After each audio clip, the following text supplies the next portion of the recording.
بسم الله الرحمن الرحيم. السلام عليكم ورحمة الله وبركاته. أيها الحفل الكريم، نيابة عن راعي هذا الحفل الأستاذ عيد بن عبيد الله الخماش وأبنائه وأخوانه، نرحب بكم أجمل ترحيب ونبارك للعريسين سلطان ومحمد أبناء الأستاذ عيد ونقول لهم ألف مبروك. إن خير ما نبدأ به هذه الأمسية الجميلة آيات عاطرة من كتاب الله الكريم يرتلها علينا الأستاذ تركي بن مصلح الخماش.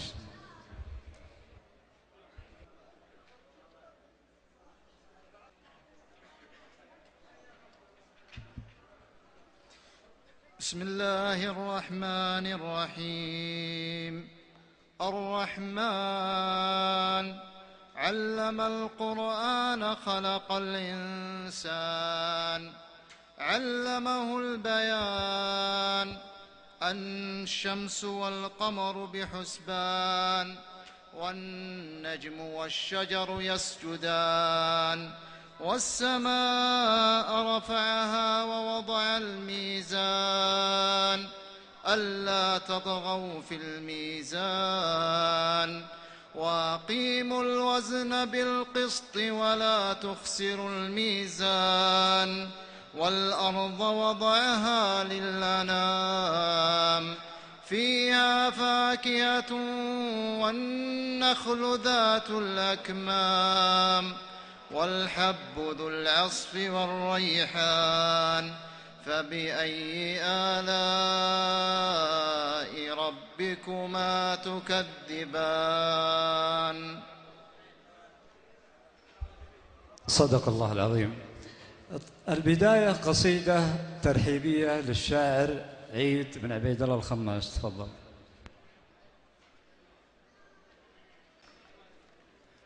السلام عليكم ورحمة الله وبركاته، ومساكم الله بالخير جميعا.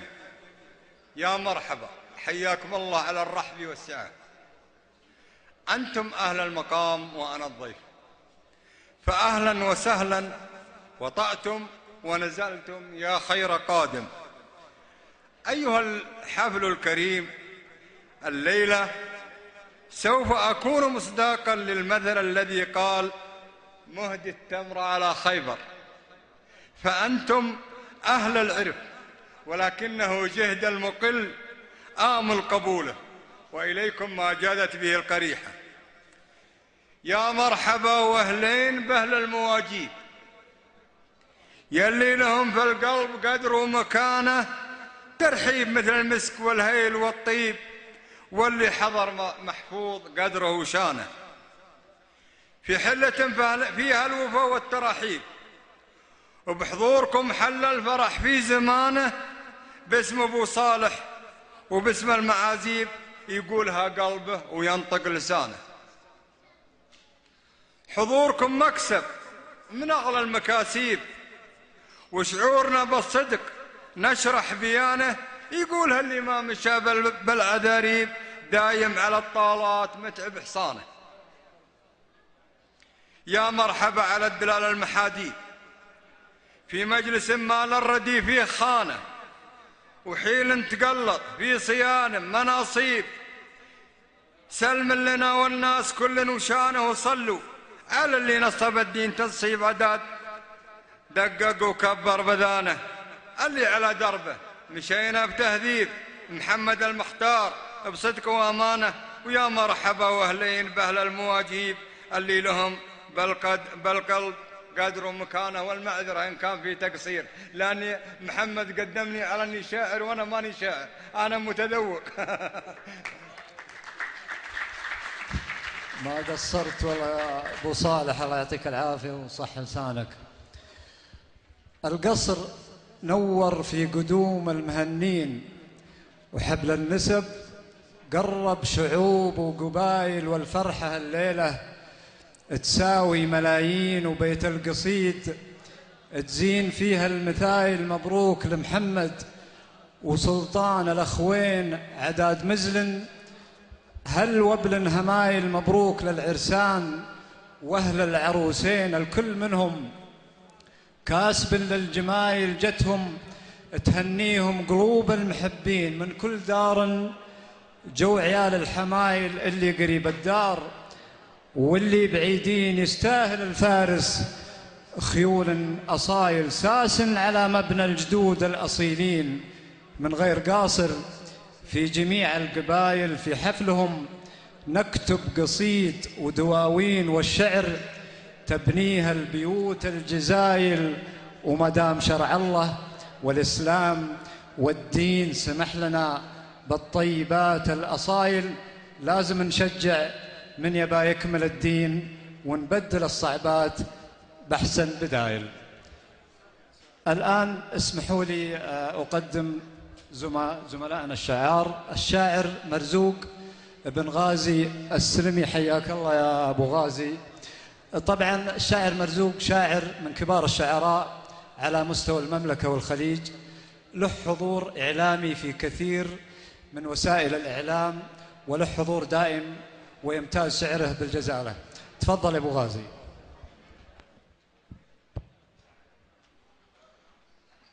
بسم الله الرحمن الرحيم، والصلاة والسلام على أشرف الأنبياء والمرسلين. أبو صالح يقول ما هو بشاعر، أبو صالح أمير الشعراء، ونبارك له ونهنيه على زواج أبنائه، ونسأل الله العظيم رب العرش العظيم يكتب لهم السعادة والتوفيق. والحقيقة الحضور عندكم شرف كبير. الشعر عبد ولو يقول اعتقني، بقول ماني معتقك صدقني، لازم تجملني بحفل الليلة، وإن كان ما جملتني فارقني.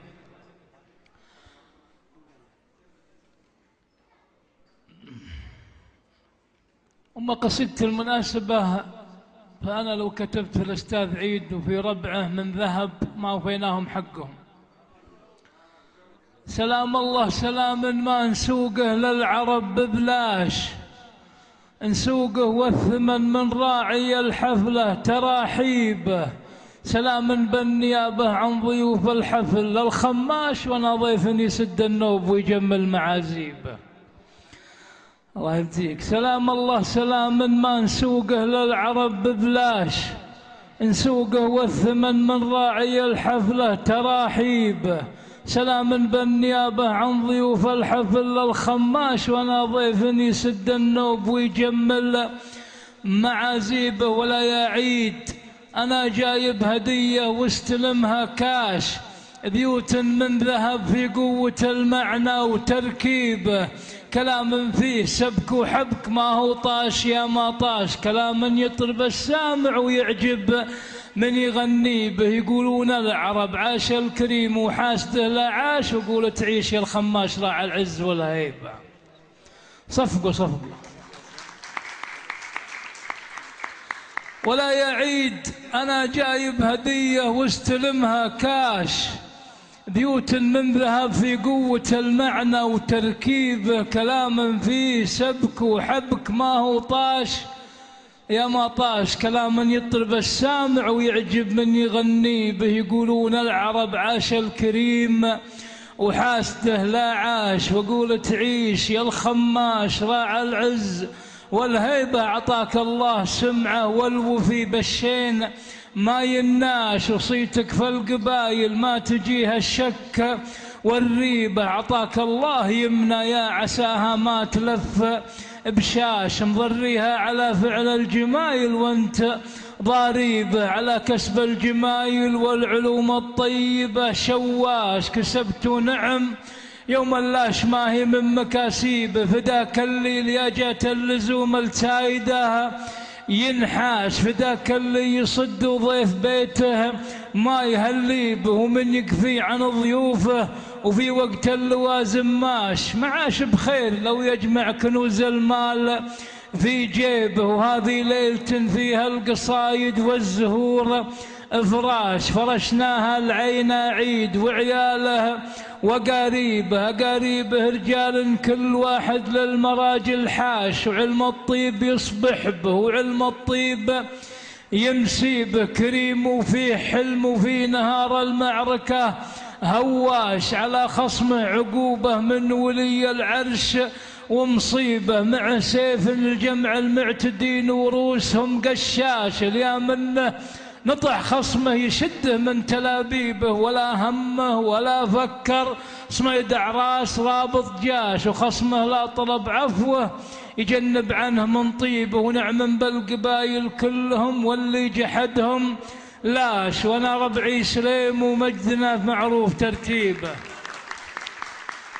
ونعم بالقبايل كلهم واللي جحدهم لاش، وانا ربعي سليم ومجدنا معروف ترتيبه. على القمة وانا ما جيت ادور كاميرا وفلاش، البي دعوة الطيب وفاخر به وما ريبه، واقول الحاسد الحاقد عساه بطلقتين كلاش، واقول الله يبارك للعيال ويحفظ الشيبة نيابة عن جميع اللي حضر في حفلة الخماش، وانا ضيف يسد النوب ويجمل معازيبه. بيض الله وجهك يا ابو غازي، وما قصرت على هالقصيدة الجزلة ويعطيك العافية.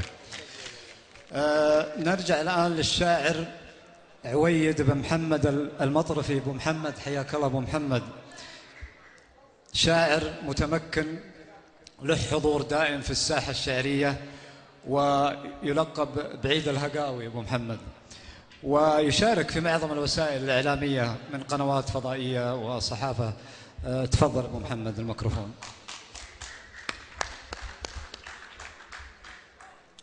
السلام عليكم ورحمة الله وبركاته، مساكم الله بالخير جميع. أهني الشيخ عيد وأهني أبنائه وأهني أخوانه وأقاربهم بهذه المناسبة، وأتمنى لهم التوفيق. أنا كتبت أبيات في المناسبة، ومهما أكتب لأبو صالح والله ماني مو في حقه ولا مني معبر عن شعوري. الشعر له معنى وله دافع وله قصد ومرام، وإن ما كتبته في رجال الطيب ما حقق لزوم.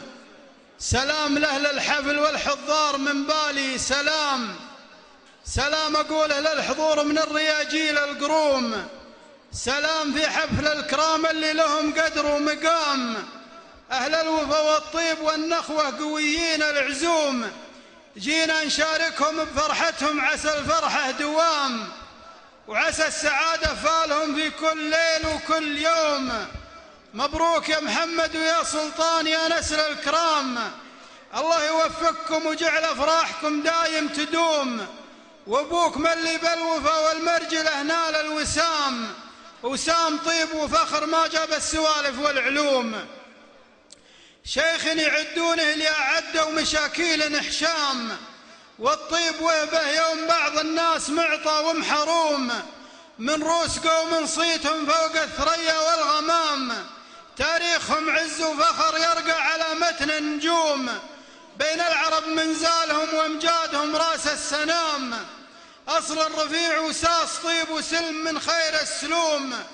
بالطيب وافعال الوفا نالوا معزة واحترام، تاريخهم ثابت ثبوت الضلع والوضع محسوم. قلت وانا من روس قوم ما عليكم زول، قلت وانا من روس قوم من زبنهم ما يضام.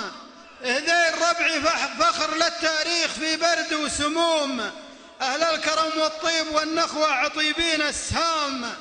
تاريخهم مشرق شروق الشمس ما حوله غيوم، وصلوا معي على شفيع الخلق في يوم الزحام.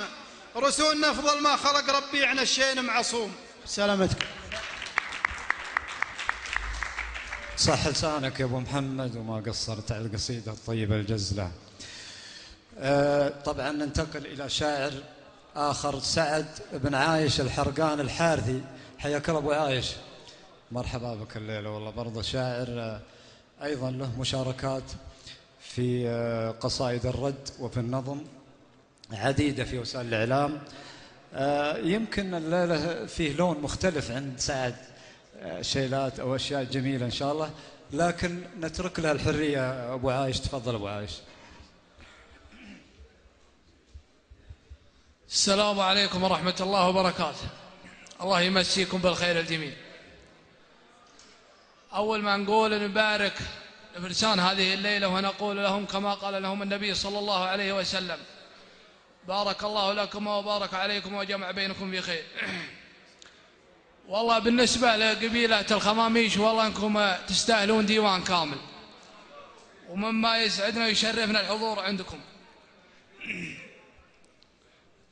يا لا لا لا يا لا لا لا يا لا لا لا يا لا لا لا يا لا لا لا يا لا لا لا، نطلب الله ربنا وخير هادي، معتلي فرد صمد ما فيه غيره،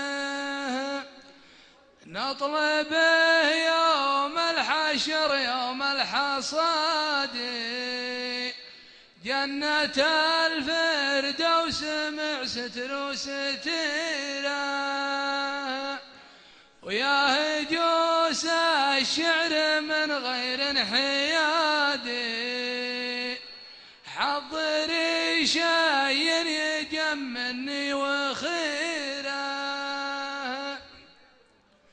معرفة قوم الوفا غاية مرادي، مثلكم يا أهل الوجيه اللي سفيره،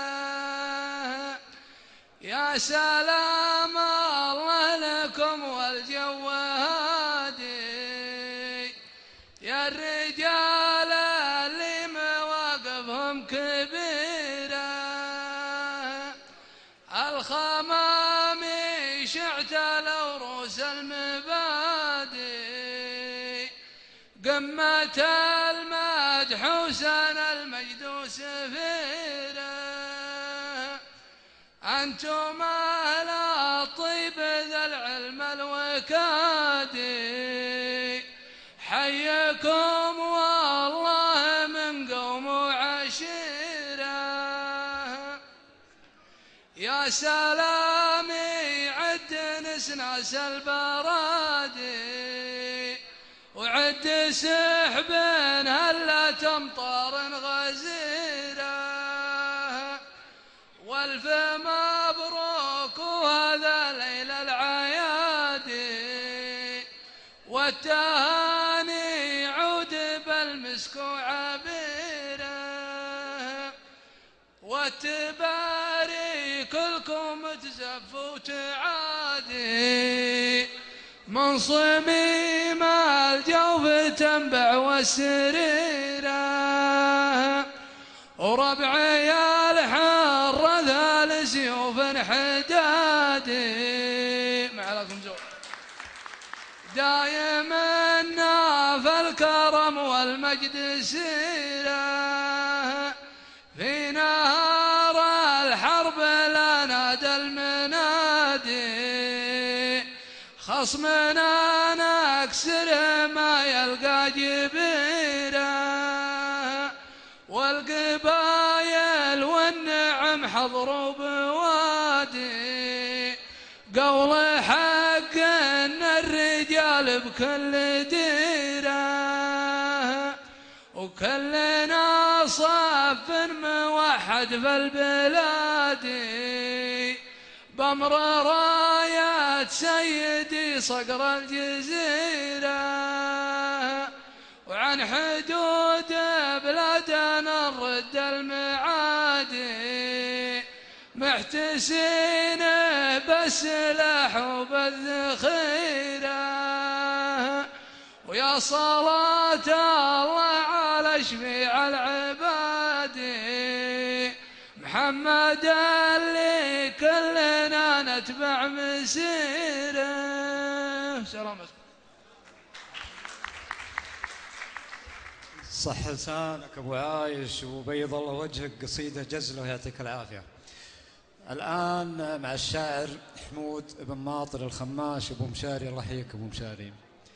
طبعا حمود له قصائد جميله وطيبه، ويمكن ان ابو مشاري الان بعد التقاعد يمكن انه بدا يعطينا اشياء جميله، يعني الانسان اذا تفرغ.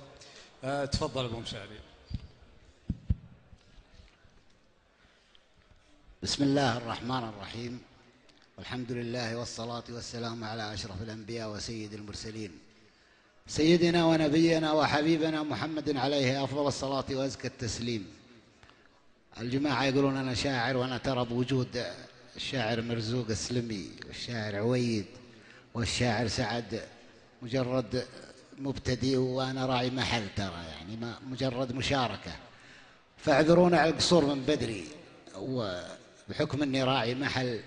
هلا بالنشقر رايب تمثنى دلة الرسلان، هلا وبهارها عويدي، هلا ومبهره بالهيل. القصيدة الترحيبية يقول: بالمسك والريحان وافضل نوع عود، وليل جمعنا بالرفيق وبالقريب وبالضيوف، يا مرحبا ترحيب ما ينقص غلاها الا يزود، يكتب غلا بصدورنا قدام تكتب بالحروف، ويشهد علي الله وخلق الله بعد عندي شهود، إن المراجل ما تسمى للضعيف ابن الضعوف، المرجلة تبغى لها شيخ على العليا يزود، شيخ على وضح النقا كفه تزود عن الكفوف، يمنى عطا يمنى كرم يمنى تقود الجود قود، يمنى تشيل المرعبات المرهفات من السيوف. هذه حلايا عزوتي ربعي عريبين الجدود، أهل النقا وأهل الوفا وأحلى المزايا والوصوف، عدوان يا ذروة سنام المجد والكايد يكود، أحفاد بن عيلان قيس ولا على غير حسوف، شامة على صدر الزمان وعود في عين الحسود، أهل الثلاثة البيض رغما عنك يا كل الظروف، وخص منهم راعي الطالات حلال العقود، رعى المزاحم لاحتم الماقف وجاد دفع الكتوف، ومده ما على مثل مد هذاك ابو صالح، ومده ما على مثله قيود، نماس ربعه لاحتم الماقف وجاد دفع الكتوف، هذاك ابو صالح ومده ما على مثله قيود، نماس ربعه لارتفع صوت العزاوي في الصفوف، واخوانها الندر حزامه والفهد عقب فهود، اليعتزى لدى النظر يلقاهم بجنبه وقوف، هم درع جنبه محزمه لا طق عود براس عود، زبن الدخيل ونصرة المضهود فاليوم الكسوف، من غير نقص في الرجال وموت يا ذاك الحقود، اللي لهم بالمجد ورث بهامة العليا ينوف، واليوم يالله يا كريم ويا رحيم ويا ودود، انك تديم افراحهم يا ربنا وانت العطوف. سلامتكم. سالم وغانم وابو مشاري ما قصرت، بيض الله وجهك. نرجع الان للشاعر مرزوق بن غازي السلمي.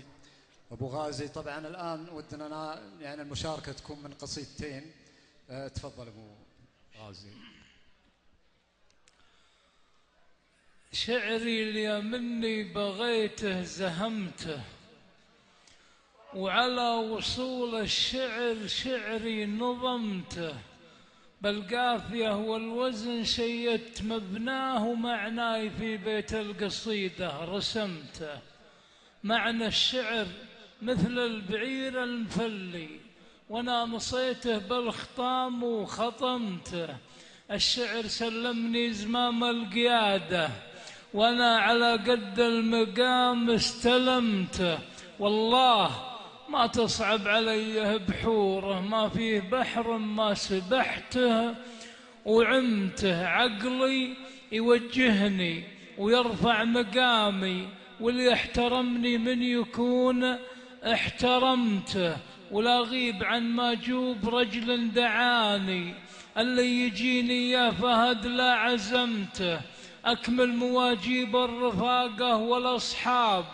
ومن لا حشمني يا فهد ما حشمته، وفي الحق ما جامل ولو كان أخويا، واليا تجاوز كلمة الحق لمته، واليا بنوا راي القبيلة عوارف، بنوها أهل الوفا ما هدمته، وانصرف الموضوع صجه ورجه، بالعرف والحكمة وقفت وحسمته، واليا تكلم عاقل وسط مجلس، كل الكلام اللي يقوله فهمته، واليا تكلم جاهل وسط مجلس، أقول يا شين ويا زين صمته، واليا غلط خبل الجماعة تغاضيت، واليا شتمني يا فهد ما شتمته، أدور المجناب منا ومنا، واللي تعدى عن حدوده كتمته، هذه حقيقة سيرتي في حياتي، ما هي بحلم في منامي حلمته. سلامتكم. سالم بيض الله وجهك. تفضل قصيدتك الثانية. ما هزت الضلعان ريح الخماسين، ولا همني وش قال حاسد وواشي، ما دمت من رؤوس الرجال المسمين، وما دمت مع سكة هالطيب ماشي، تني وانا مرزوق راعي ملايين، لو كان راس المال عندي معاشي، ثلث اتصرف فيه ويروح ثلثين للي يبيع البن واهل المواشي، وانت يبو صبرك وبكره وبعدين، من قولك اللي قلت ما ضاق جاشي، استقبل الضيفان لو كان بالدين، واذبح على فرقاك يا فلان حاشي، وانت يبو صبرك وبكره وبعدين، من قولك اللي قلت ما ضاق جاشي، استقبل الضيفان لو كان بالدين، واذبح على فرقاك يا فلان حاشي، ويا سليم يا أهل الشعر وأهل القوانين، عندي كلام ولا يطول النقاشي، الرجل قبل يقوم عنده خيارين، أما يسد النوب ولا بلاش. بيض الله وجهك يا أبو غازي، ما قصرت. الآن مع الشاعر محمد عويد بن محمد المطرفي. أبو محمد تفضل. أبو محمد.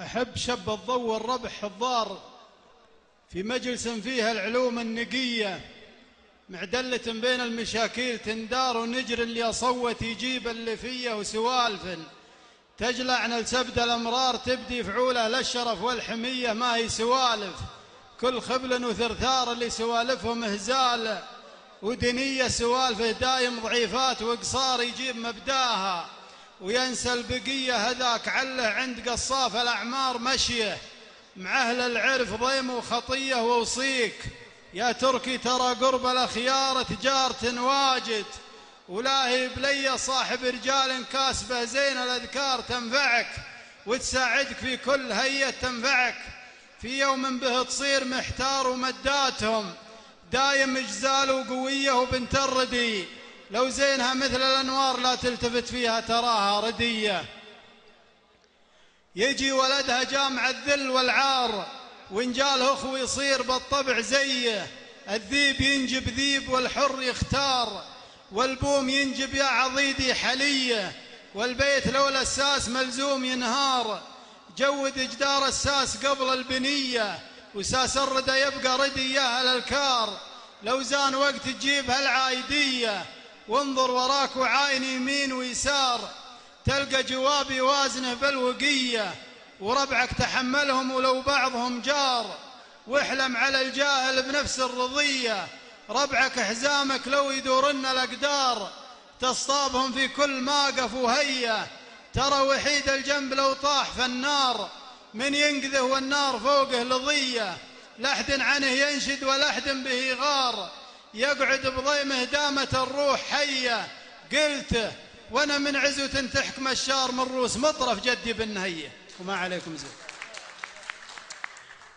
قلت وانا من عزو تنتحك مشار من روس مطرف جدي ابن هيا ربع لهم بالطيب مدخل ومظهار ونسوى والمعروف مخذة وجزية صلاة ربي عد همال الأمطار على محمد خير خلقه نبيه.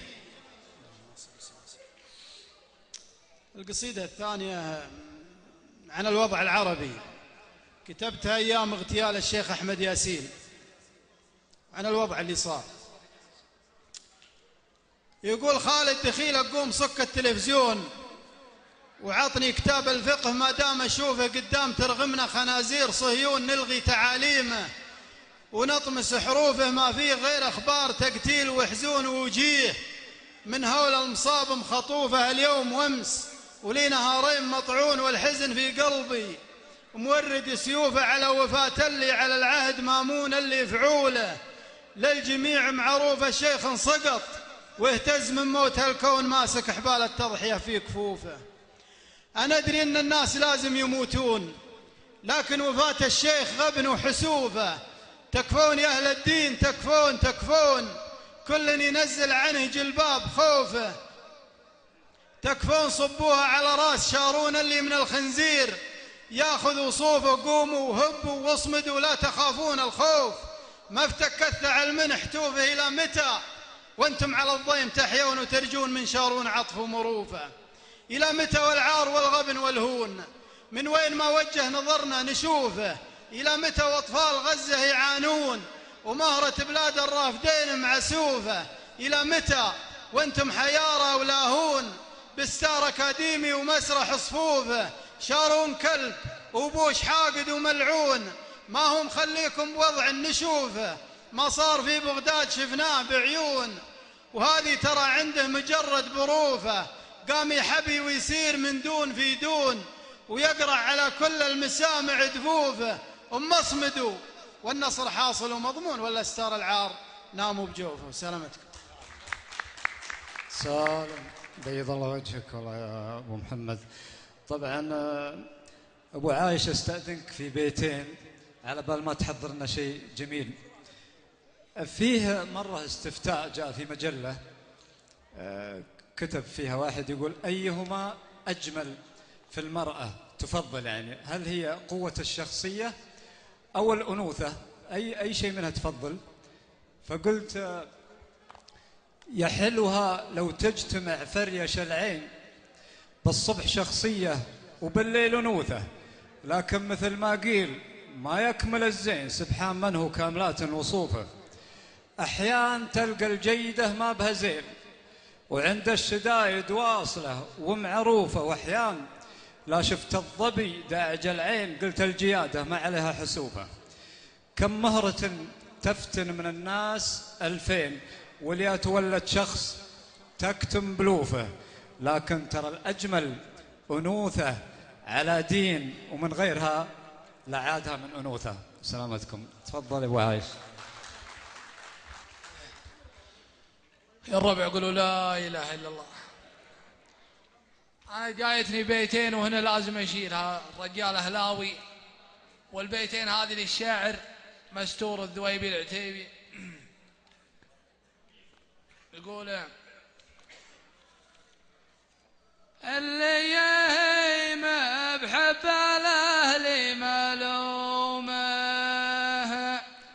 يبقى بساحات التنافس رقم صعب إذا لعب كأنه يقول الخصومه حن الملوك وباقي الأندية شعب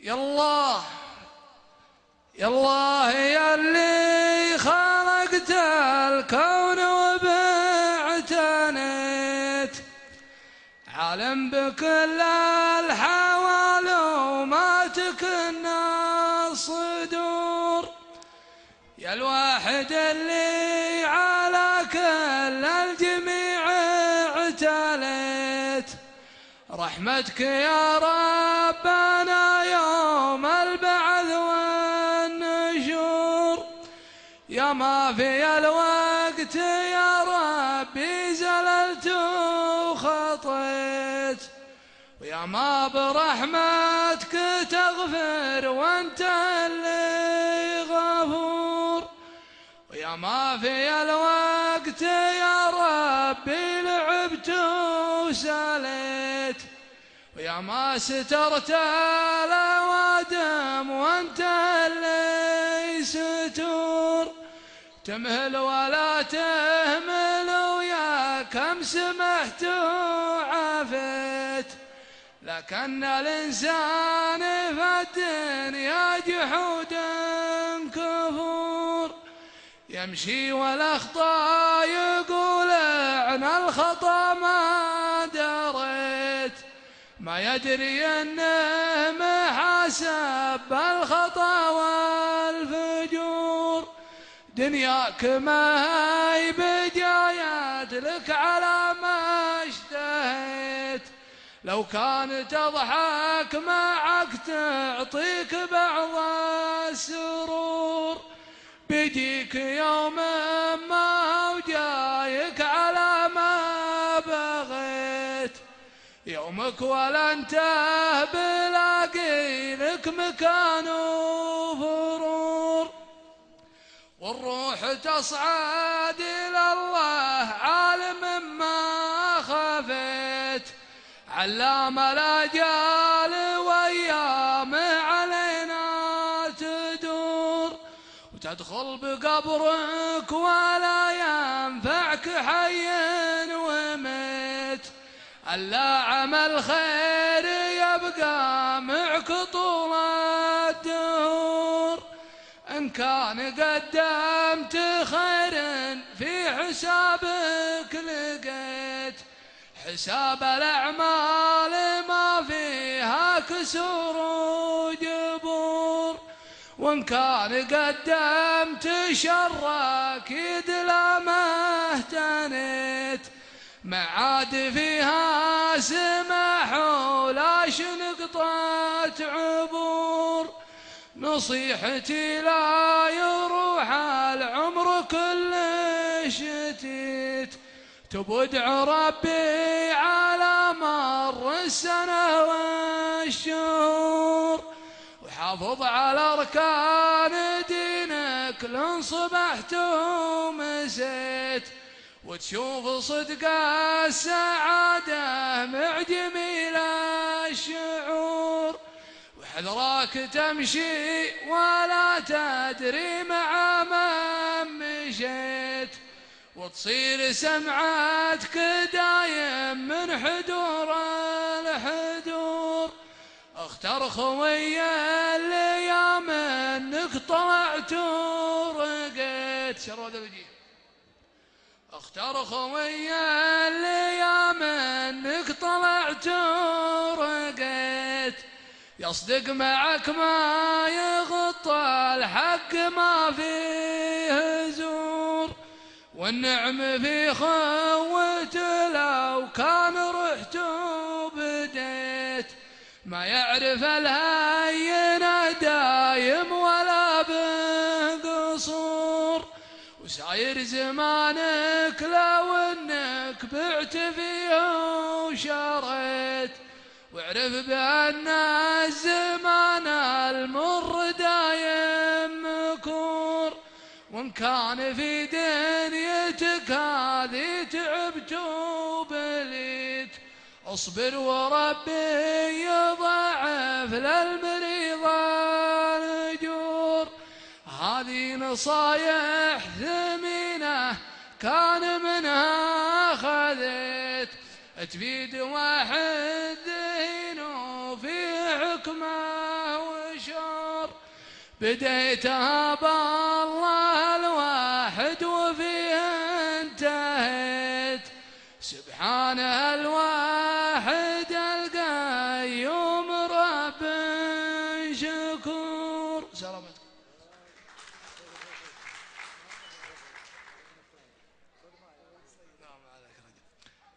قالوا لفى صقر العروبة وفى الزيت، من بعد ما غيب عن الدار مدة، يا مرحبا بك يا ابو متعب، وحييت يا صامل الهقوات في كل شده. باسمك رفعت الصوت عالي وناديت، والشعر في غيابك من الشوق عده. في غيبتك يا راعي المدح والصيت، كان البحر ضايق بجزره ومده. غالي ولك في القلب قدر وتثبيت، حنا عيالك ما لنا عنك صده. الدار دارك يا هلا بعد ما جيت، الشعب يفرح فيك وانت توده. شوفك يسر العين في كل توقيت، يا سيفنا اللي للمعادين حده. أنت يا أبو متعب على شعبك وفيت، أبو الفقير اللي زمانه يحده. أعطاك رب البيت ثم أنت أعطيت، مدتك ما تشبه تريات مده. فيك التواضع كل ما قبلت وقفيت، ومكارمك طول الزمن مستمده. ما أحصي فعولك صدق لو كان عديت، قديمها اللي راح والمستجده. وترى وطننا ما حصل فيه تشتيت، جيوشنا وقت اللقاء مستعده. وعلى رسول الله سلامي وصليت اللي يعرق به في السماء ثم رده. وسلامتكم. صح لسانك بيض وجهك يا ابو عايش، ما قصرت. الان مع الشاعر حمود بن ماطل الخماس ابو مشاري، تفضل. أجيك من عقب ما ناديت لي جيتك، وأنا اللي جيت لك ما جيت لك عادي. أبوي قبل يتوفى قال وصيتك يا حمود دربي ودربك درب الأجوادي. خلك كما الحر لاحتجتك وهديتك، أشوف لك بالطويلة هدوم مقعادي. يا أبوك أنا لجل هذا اليوم ربيتك، أقلط تربع على مركاي وشدادي. أما عن النقص والحقران عديتك، ولا اعتبرني عقيم ومات ما فادي. هذه وصاياه جتني قبل تصويتك، وأنا علشانها في ذروة جهادي. واليوم لا عشت كاني قلت موحيتك، وانت بصوتك علي تصيح وتنادي. ولا عشت كانك تناديني وخليتك، وانا سعد من علي يصيح وينادي. والله ابشر بعزك ما تناسيتك، كلي على صيحتك ياتيك من قادي. إن كان مفزع والأجزع بعد ما جيتك معادلي في الحياة وشربي وزادي. وإن رحت واحتجت لي في يوم لبيتك، يا من قعد طيب دربي درب الأجدادي. ولو يقف الوقت ضدي ما تباطيتك، ولا رحت أدورك بين الناس نشادي. أعرفك مني قريب ويفرق قصيتك، بالعز ذكرك بدا في روس الأشهادي. أما القصيدة الثانية فهي مسندة للمشاري بن حمود. يقول البارحة يوم كل النام يا مشاري، أبوك عين تمنى النوم لو ساعة. أخذ الخبر يوم تنشدني عن أخباري. يا أبوك هذا زمان إن شانت أوضاعه، أمسي مع الناس لا بايع ولا شاري، واصبح وهم للوفا والطيب بياعه. ما بين هذا وهذا تاهت أفكاري، والقلب يشكي ويبكي والنت وجاعه. أحد يسوق الوصال ومذهبه عاري، وغيره مع الخيل يا شقرة وتباعه. واحد لسانه عسل بل كذب متماري، عباد وجهه نوايا سود طماعه. واحد اللي يقبل تقفى عنك مختاري، كبر وتغطرس يزود بزود سماعه. ما يدري انه قليل العرف فشاري، هذاك والله زبون الغدر والضاعه. واحد خوي السعه ويزوم ويماري، وقت الرخاء يا كثر ما يذكر بداعه. واليا بغيته لقيته عنك متواري، ولا ظهر لك بعذر وعين دماعه. واحد يروم المراجل بس محتاري، شور الحليله يرد عن تمتاعه عنهم. وانا ابوك جوز ودوس الاخطاري، واختار عنهم هل الناموس وشراعه رافق. خوي السعد لا صرت بين العرب قد شاعت اسماعه. سلامتكم. سالم بيض وجهك ابو مشاري. اظن الان طبعا بننتقل لشاعرنا الكبير مرزوق بن غازي السلمي. يا ابو غازي ما سمعنا غزل، ودنا نسمع غزل، تفضل. الغزل يبغى له واحد شاب شايب، انا اخذها. لا أنا بقول لكم قصة. واحد اتصل علي يقول يا أخي ليش ما تمدحني وأنا عندي خير؟ قلت أنت عندك خير بس ما فيك خير. وسويت القصيدة أقول يا هيه يلي تقول أرجوك تمدحني، سوى القصيدة وزينها على شاني، أبنشدك وانت جاوبني وصارحني، أنت معك عقل ولا صابك جناني، فضحك ربي عسى ما الله يفضحني، تبى تحوش المكاسب وانت خسراني، ما فيك فزعة ولا جزعة وريحني، ما انت كفو كلمة تطلع من لساني، أقسم بربي لو ان الجوع ذابحني ما أقف على بابك أطلب منك الإحسان، عندي كرامة ورب البيت مانحني، نفس عزيزة وعن شرواك تحداني، ساسي وراسي ونوماسي ما تطرحني، ونفسي هواها يرده قوة إيماني، عفت الربابة وعايف قوسها المحني، من عام الأول وأنا حساس ما داني، ما ودي يجرح ولا أبغى الناس تجرحني، مبدأي واضح ولي اسمي وعنواني، أمشي على الدرب لو الكلب ينبحني، درب النشامة ودرب طوال الأيماني، ولا يمكن أنك عن القمة تزحزحني، لو كان مثلك كثير أشكال والواني، ما كل طالب دعا يا رب نجحني، ينجح هو خايب وفاشل وكسلاني، المدح يزهى على الطيب وسامحني، ما هو بيزهاك يزهى واحد ثاني، اللي شافني مقبل يناطحني، رجل اللوازم مع القاصين وداني، رجال في حزة الميقاف يفرحني، اللي نصيته يفرح يوم ينصاني، هذه الحقيقة وتدري لا تسامحني، ما انت بصديقي ولا واحد من اخواني. سلام عليكم.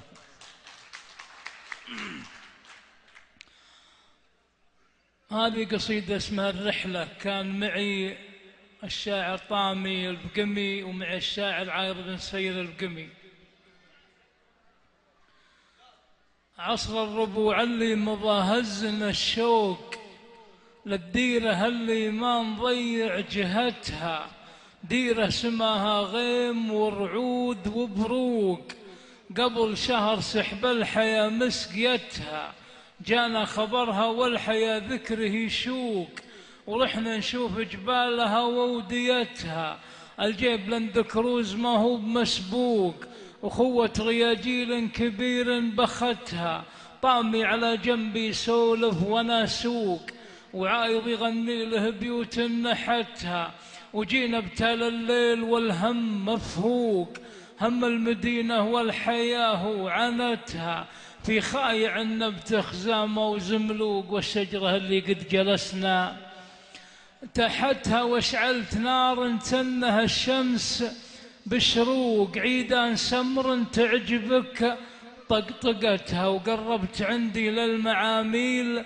صندوق، تسلم يمين للسفر شاريتها، وسويت فنجال من الكيف مسيوق، يا زين دلتنا وزين قهوتها، وسويت فنجال من الكيف مسيوق، يا زين دلتنا وزين قهوتها، وقرص على المله وتمره من السوق، وشعر وسوالف بيننا دايرتها، وعن الصلاة الفجر ما عاقنا عوق، هي الحياة وطعمها وبركتها، واضحى الضحى والنوم قرب من الموق، وبين انتباه عيوننا وانعستها، مرت علينا حول مية من النوق، متخالطة خلفاتها وجنبتها وضحن ما تلقى شكلها عند مخلوق، وقمنا نباها مرعنا حدتهم الجديل اللي على المتن مفروق، وقذله ليها بالهبوب افهقتها خد وقد وردف، والبطن سمحوق، وزود حلاها زود طول ارقبتها، وناديتها يا بنت الاجواد برفوق، ريضي شوي وعجلت بحركتها، قلت الامان ولا تخافي من البوق، حنا ضيوف وكلمتي وقفتها طامي وعايض بن سفير ومرزوق نبح لي بلبل يا راعيتها. وناديتها يا بنت الأجواد برفوق ريضي شوي، وعجلت بحركتها قلت لها مان ولا تخافي من البوق، حنا ضيوف وكلمتي وقفتها طامي وعايض بن سفير ومرزوق نبح لي بلبل يا راعيتها. قالت هلا والضيف له قدر وحقوق، لا تحسبني يا رجل جاهلتها صبرك علي شوي يا كامل الذوق. وراحت الهاك الطيبة وحلبتها وجانا حليب الرغوة زامية فوق في الطاسة اللي جاتنا شايلتها. قالت لي يشرب، قلت مالي بمطفوق، طامي هو الأكبر وله قدمتها. طامي يسوق النفس للمرجلة سوق يمناه، جزلة العلوم احتوتها وعايض طويل ذراع الشاعر ومرموق كفه مواجيب الرجال افعلتها. قالت لي انت وقلت ما حولي اطقوق، ماخذ من علوم الرجال اثمرتها يمردي في داخل البيت مخنوق، عند الحليلة يستمع سالفتها نطوي فيها في نجد ضلعان وعروق، ونفوسنا كلمة نعم عاشقتها لو نستدين وناخذ الطاق مطبوق. بيوتنا ما قفلت واجهتها وبعد شربنا وابتدى جونا يروق. البل دكت في عجل والحقتها، قالت فمان الله والقلب مسروق، وقلوب خوياي البقوم سرقتها بنت الرجال وفعل طيب ومنطوق. يا زينها زيناه ومقابلتها وسويت من جزل الطواريق طاروق. قصيدة يا ليتها سامعتها هذا الصحيح وكل مطرود ملحوق، والنفس بعلوم الردى ما نوتها. وبعد 3 أيام عدنا لي السوق وهم المدينة والحياة وعنتها، مع ذكريات البر والبنت والنوق والشجرة اللي قد جلسنا تحتها. وسلام. سالم بيض الله وجهك والله يا ابو غازي. هذه القصيدة بصراحة ما ناقصها الا فنان يرسم اللوحة عشان نشوف كل الاشياء الجميلة فيه. الله يعطيك العافية. يقول يلا عسى الله يرزق الارض بالسيل، واللي حداها البرد ينزل تهامه، واللي يبى الاسفار والحط والشيل يدني معاميله ويطوي خيامه. أحد يجر الصوت يا عين يا ليل، وحد يحسب لا نطق في كلامه. هذا زمان فيه كثرة تهاويل، وفي كل يوم نشوف فرق وعلامة. من يوم بنت البدو لبست بناطيل وقصت شعرها ورمته في القمامة، الله يعزكم عز المجلس، وحطت بدال الكحل حمرة وتضليل، وخلت الباسم في عز وكرامة، وقامت تسمع للغناء والمواويل وتقلد الشبان لبس العمامة تقليد، والتقليد راس الغرابيل مثل الغراب اللي يقلد حمامه. ومن يوم صار الصبح عند العرب ليل، والليل ما حد يهتني في منامه، وكثر الحكي والهرج والقال والقيل والمال خالط مع حلاله حرامه، والناس تسكن وسط مجرى من السيل، ولا عاد بحشمه ولا بعلامه، ولا عاد يسمع وقت الأسحار تهليل. وضاعت سلوم الناس والاستقامة من يوم هذا صار الله قوي حيل عز الله البانة شوار القيامة. لكن نصيحة قبل ما يطفح الكيل وقبل التأسف والندم والملامة، نحرص على العادات جيل بعد جيل فيها تنال النفس عز وشهامة. وسلامتكم. الآن تفضل أبو عايش، تفضل قصتك. آسف عند أبو محمد، تفضل أبو محمد.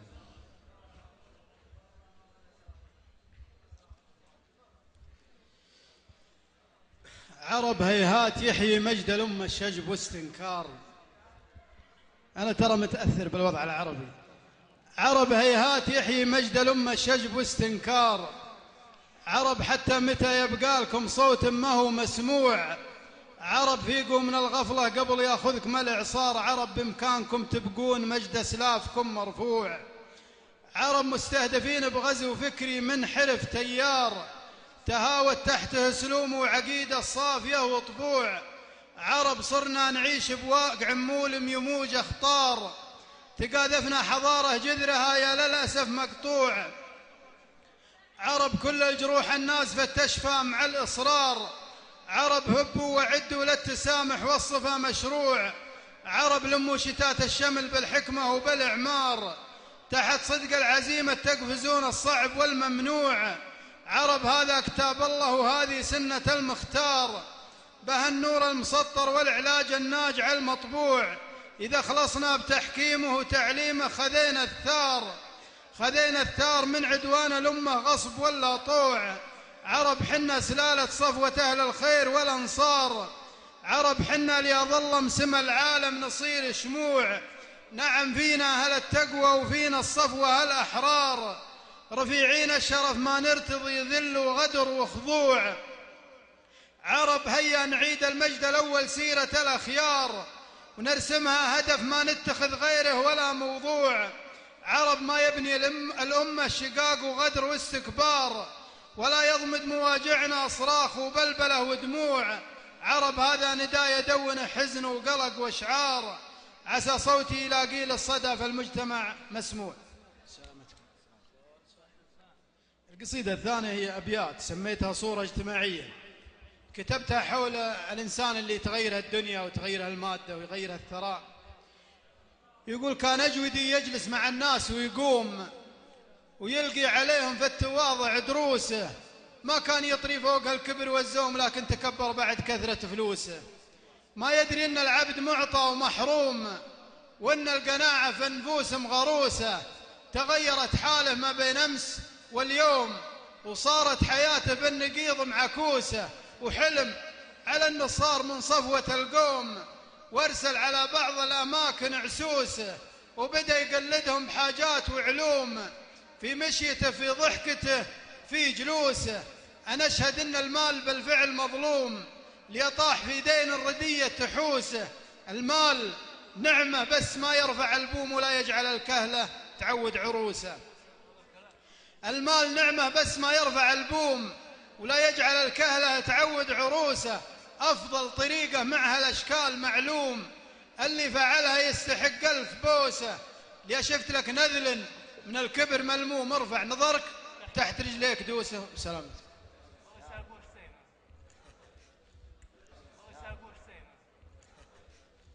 صح لسانك بيض وجهك يا أبو محمد. تفضل أبو عايش الآن الميكروفون.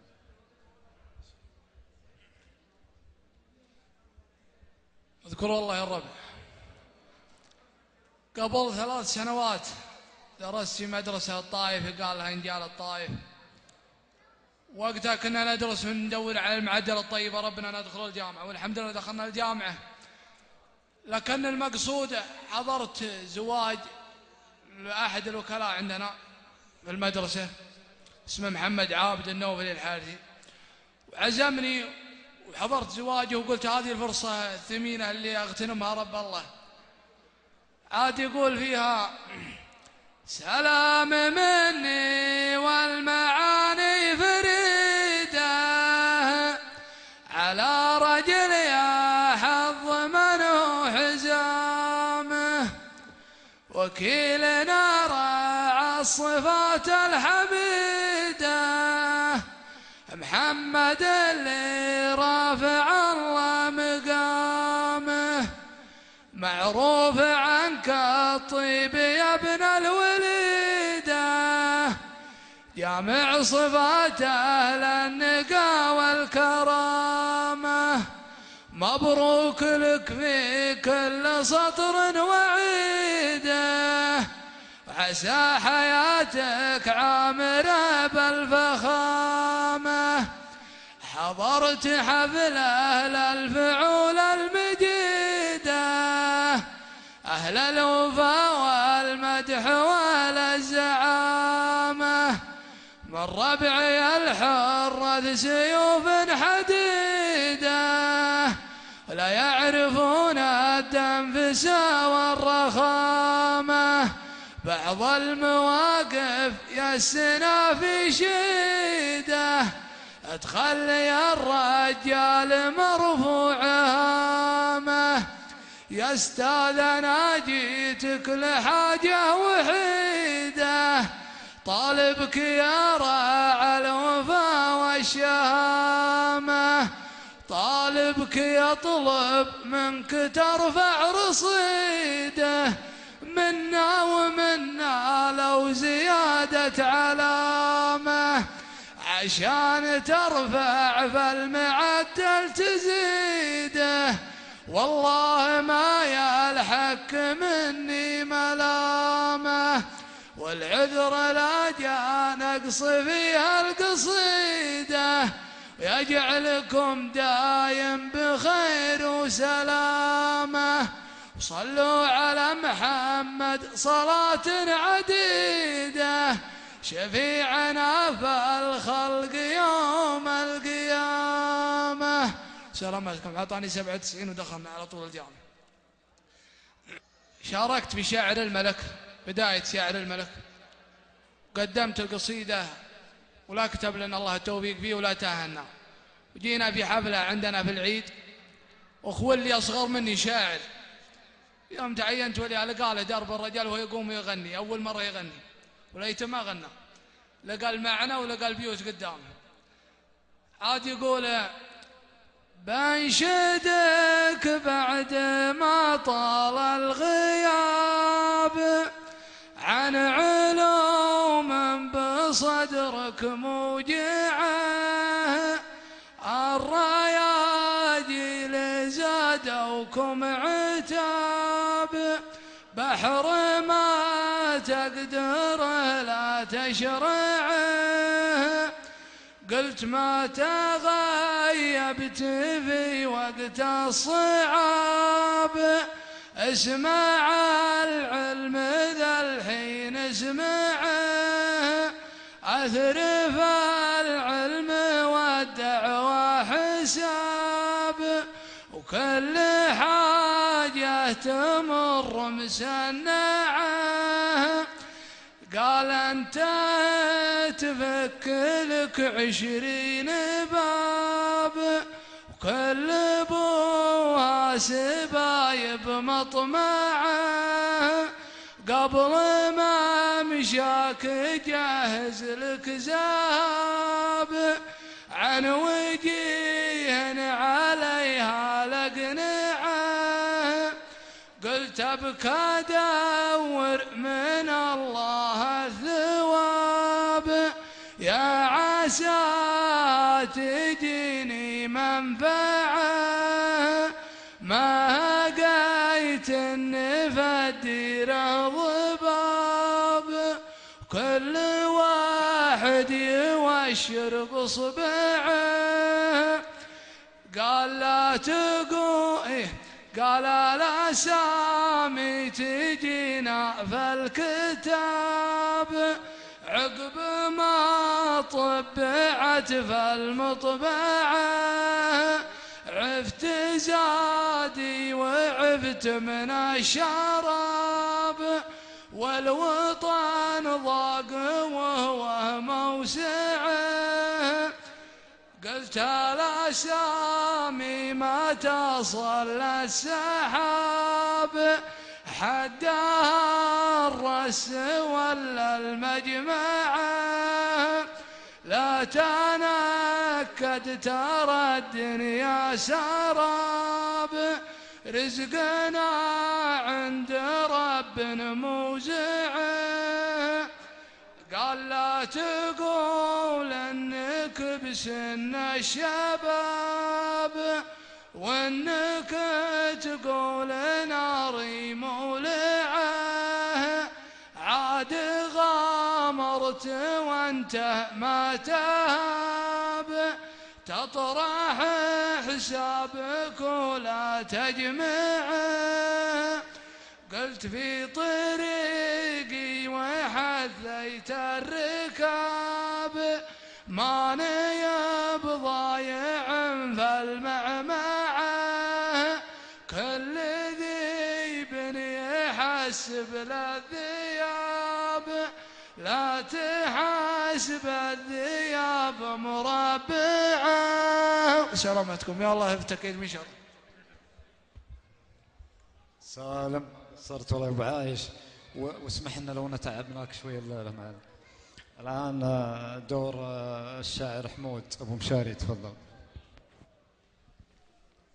ألا يا وجودي وجد من يرقب الساعة، يحسب حساب الوقت والوقت لواعي، يسامر نجوم الليل والبيد مرباعه، وله مع سنين العمر وقفات ووجاعي، يغيب القمر يبدي له سهيل واتباعه، يجاوب قنيب الذيب بفجوج وساعي، يتل الونين ونبرة الصوت مرتاعه، ضيوف الحشا همه وقلبه لها الداعي، مثل وجد طفل حدها الضيم والتاعه، تذكر حنان امه صحف مرتاعي، يداعب صدى صوت غدا مبهج اسماعه، يعيش الرجا في عودة الصوت شلاعي، بعد ما تتمه حس بالغبن والضاعه، فقدها وهو توه من الديد رضاعي، تولاه من لا يعرف العطف وانواعه، قسات القلوب العامره حسد واطماعي، وانا ما ذبحني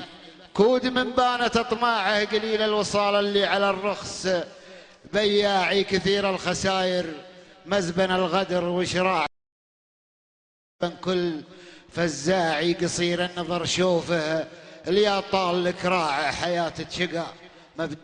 حياة الشقا مبداه تغيير وانواعي، لسانه عسل وعيونها السود لماعه، وقلبه ملاه المكر ميال خداعي، عليها الله أكبر يا كبر وأن توجاعه، وعلي لعنة الله كان ناصر التباعي.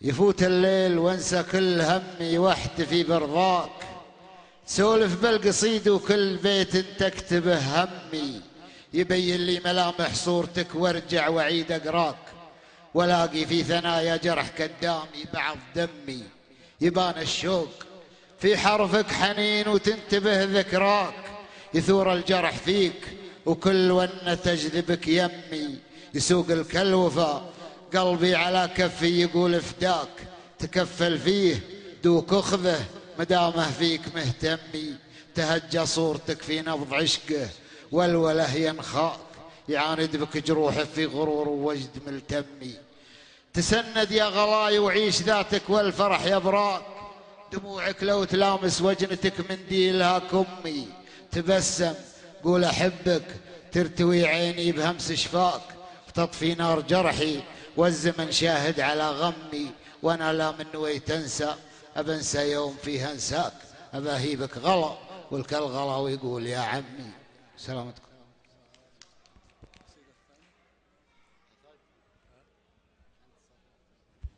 بيض الله وجهك ما قصرت طول عمرك. الآن نرجع لشاعرنا أبو غازي الله يعطيه العافية، مرزوق يمتعنا. تفضل أبو غازي. لو خسارة من يسميك رجال، لو خسارة من يسميك رجال، يلي زرعت الشر بين الرفاقة، لو خسارة من يسميك رجال، يلي زرعت الشر بين الرفاقة، رجال شكلك تلبس شماغ وعقال، واعطت لك الاحوال كرت وبطاقة، الشكل رجل وطبعك طبوع الانذال، ما بينك وبين الرجولة علاقة، نمام حاسد تنقل القيل والقال، عايش على نقل العلوم الدقاقة، غديت مثل الدلو يضرب على الجال، تعشق سواليف الربايع عشاقه، لابد لو طالت بك ايام وليال، تخضع براسك تحت موسى الحلاقة، اذكر نهار تحط في قبر ينهال، مغلق عليك بدون باب وطاقة، هذاك يوم يشيب بروس الأطفال في موقف ما فيه عرف وصداقة، يكود ما قدمت في صحف الأعمال، تلقى جمر ولا من الورد باقة، غير طبوعك يسود الوجه بالحال، شيبت وأنت في طريق الحماقة، لا وخسارة من يسميك رجال اللي زرعت الشر بين الرفاقة. سلامتك.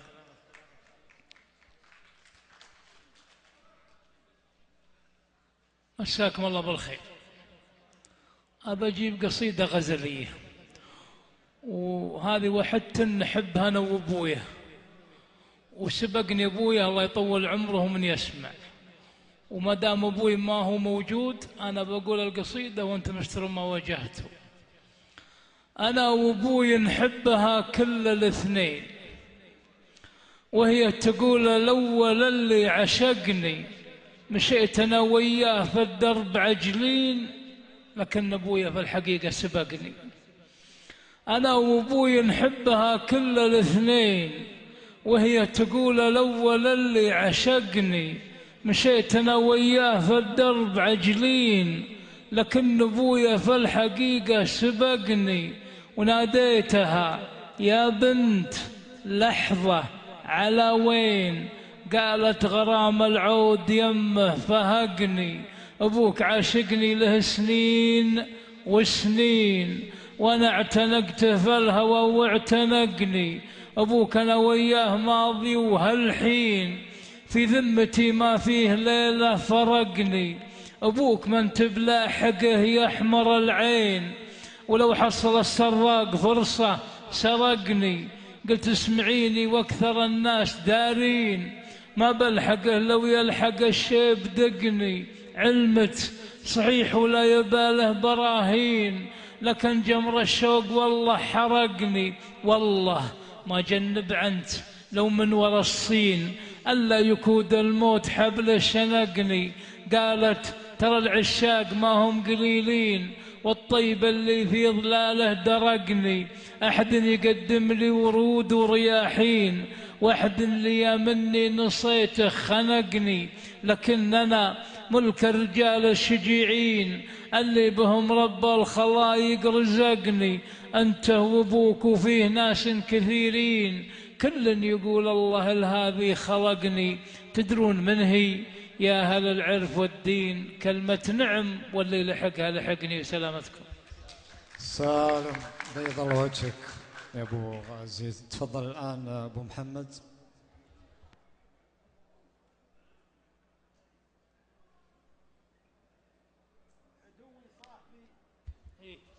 عدوي صاحبي خصمي صديقي سمي المدسوس، أنا أبعد من مدى كل السهوم اللي تسويها، وأنا راسي عن أهل الكيد عالي يا حليل الروس اللي صارت رفيعة. طيبها من طيب أهاليها وأنا عندي حقايق تحلق التضليل مثل الموس. صحيفتنا نظيفة وانت خابرها وقاريها، تصدق ضرسي الثابت خلعته لو غزاها السوس. أجل وشلون مقلع شجرة شفت الردى فيها، ليا عذرة بغيبتنا الردية الحاق دد نفوس. ترفعنا وخلانا الردية عند راعيها، وانا من مدرسة جدي وابويا زد خذيت دروس لو تحدثنا الليالي ما نخليها. وانا صيتي وطيبي ما شريته يردي بفلوس، ورثته من شيوخ تاخذ الحشمة وتعطيها. على الحاقد عذاب وللوفي دايم كرام نفوس، تموت الحية الرقطة بغيظ وسمها فيها. سلامتكم. ثاني هذه أبيات ما هي قصيدة. يقول لي صاحب ما هو مثل باقي الناس، اللي أنا نسيت تفاح طيب وذكرني، ولي صاحب راقي ومبدع وحساس، اللي انهزم ترخى الجناح ونصرني، ولي صاحب قربه معزه ونوماس، اللي اسدالي المعروف قام وشكرني، ولي صاحب لبسته الجوخ والماس وجاني بغفله من وراي وعقرني، ولي صاحب شلته ليالي على الراس وجبرت كسره واستدار وكسرني. سلام.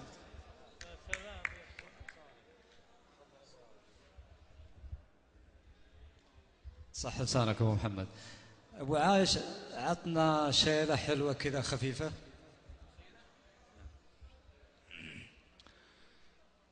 في العيد اللي راح أرسلت الواحد من الأصحاب كأنه اختلف عنا أيام، ثم أقول يا لا لا لا لا يا لا لا لا لا لا لا يا لا لا لا لا يا لا لا يا لا لا لا يا لا لا لا لا. سلام ومن العايدين ومرحبا، سلام لك والتهنئة بالعيد لك بالعيد لك، وترحيب لك مخصوص يا حسن النبا، يعني جميعا كل ابوها تصلك تصلك. لو كانت الخطوة بعيدة تقربا، كثر العلوم اللي مضت ما تجهلك ما تجهلك. بعض التصرف من ذكاء ولا غبا، حتى المواطن يحسب نفسه ملك ما هو ملك. وانا ليا من هبت رياح الصبا، أتذكر الماضي ودورة الفلك دورة الفلك. وإن كانت الدنيا تبا وانت تبا، عز الله الرعى المطيع ما سلك لا ما سلك. واللي يقول مبروكه ولا حبا، أقول يا ليت الليالي تمهلك لو تمهلك، وتجيك حم الجسم ما حمل وبا، تمرض سنين وعن حياتك تشغلك بالمختصر بعض الهواجس تهبا، تعدمك وتضيع بعد مستقبلك. جاتك من ابن الحارث يسم وجبا، وانت تعرف مضمونها من داخلك من داخلك. السلام. صح لسانك بيض وجهك. طبعا في نهاية هذه الأمسية الجميلة أشكر باسمكم الشعراء لهذه الليلة الذين متعونا صراحة بقصائدهم الجميلة، كل من الشاعر مرزوق بن غازي السلمي، شكرا يا أبو غازي على الحضور، والشاعر عويد بن محمد المطرفي، شكرا والله يا أبو محمد على حضورك. أيضا الشاعر سعد بن عايش الحرقان، مشكور يا أبو عايش. وأيضا شاعرنا حمود بن ماطر الخماش أبو مشاري. الآن نرجع إلى فقرة التكريم. يتفضل الأستاذ عيد بن عبيد الخماش لتوزيع هدايا ودروع على الضيوف. شكرا للجميع.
تموا. الله يحييكم، الله يحييكم على طرفة حلالكم، الله يحييكم. وترى سكتاننا سبطان، والله يحييكم الكبير والصغير، الربع والعواني والوجوب والكبير والصغير. حياكم الله، حياكم الله، حياكم الله.